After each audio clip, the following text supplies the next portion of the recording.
Mysore बोंड्याचा video upload केल्याच्या नंतर मला कमेंट्स आल्या होत्या की तुम्ही चटणीचाही व्हिडिओ लवकर दाखवा.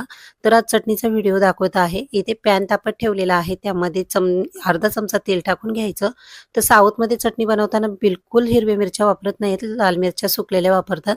तर इथे 4 अशाच मी लाल सुकलेल्या मिरच्या घेतलेल्या आहे. 1 इंच आल्याचा तुकडा, 4 ते 5 लसणाच्या पाकळ्या आणि इथे आपल्या ज्या डाळ्या असतात चण्याच्या, त्या डाळ्या मी घेतलेल्या आहेत. जेवढ्या डाळ्या घ्यायच्या तेवढे शेंगदाणे घ्यायचे आणि किसलेलं खोबरं जे आहे ते 4 चमचे किसलेलं खोबरं घेतलेलं आहे.